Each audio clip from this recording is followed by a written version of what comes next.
Hello, listeners. My name is Ian Oudkirk, and I'm a training facilitator in management as well as customer relations. This section is part 2 of the supervisory management lesson, which deals with the organization. Be sure to look at part 1, which dealt with making the change and developing the mentality of a supervisor. Let's start off part 2 by looking at a typical organization structure, which is usually made up of a chief executive officer, a managing director or general manager, middle management, supervisors, and general staff. Depending on the type of organization, there might also be a chief operating officer and a chief organizing officer. The board of an organization would usually be made up of the CEO, who may also be the chairman. In some cases, the chairman may be someone external to the organization, along with other external directors.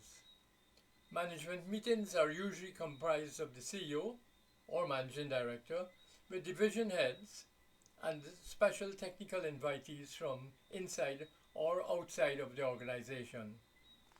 Departments or divisions would have their structure being a mix of line, that's department or division heads, along with technical staff such as chief accountants and chief engineers, who are usually referred to as staff, hence the term line and staff.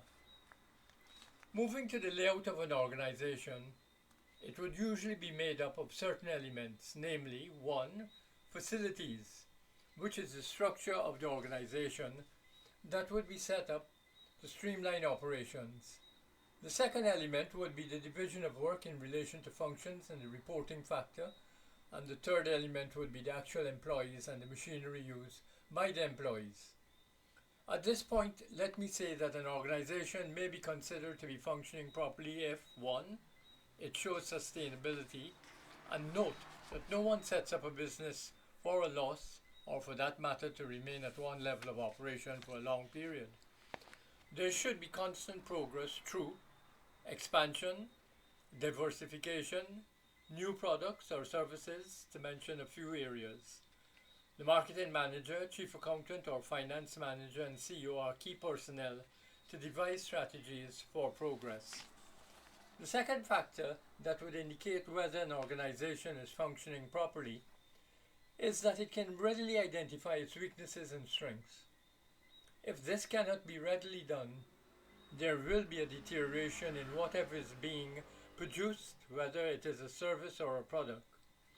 Once you know your weaknesses and strengths at an early stage, then they can be addressed, allowing improvements and benefits to be achieved. Another factor that would allow an organization to function properly is knowing your customers and suppliers' perceptions, which could quickly be enhanced or corrected.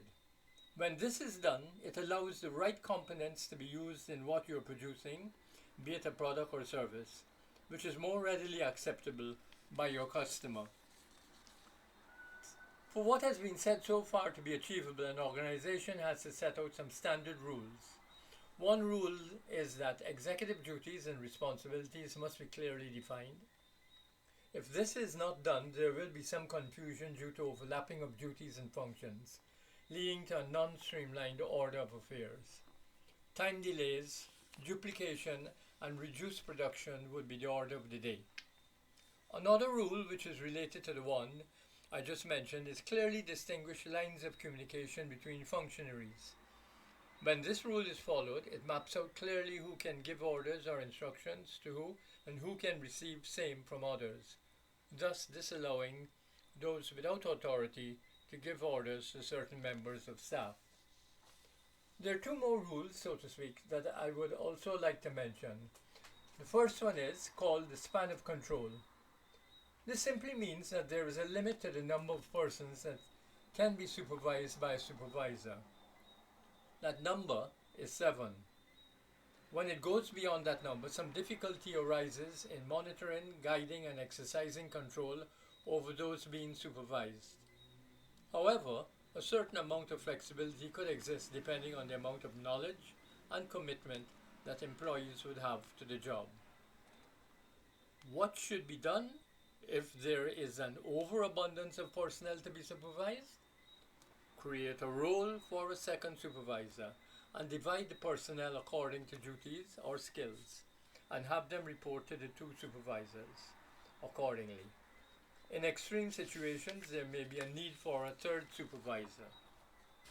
The second rule is called unity of command. This refers to one authorized person who has the permission to give orders to one or a group of persons and should guard against others who may want to take over command. This usually happens when the person without authority wants to show that he or she can be a better leader.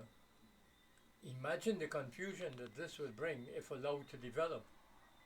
That is why the person with the authority to give commands should be assertive, knowledgeable about what he or she has to do, and in control of his operations, in order that his position is not usurped.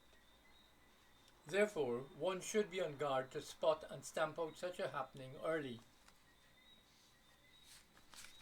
I would like to end the part 2, which looked at the functioning of an organization, by saying that to ensure that all that I have previously talked about concerning the development of the organization happening, one will have to ensure that certain business objectives are kept at all times.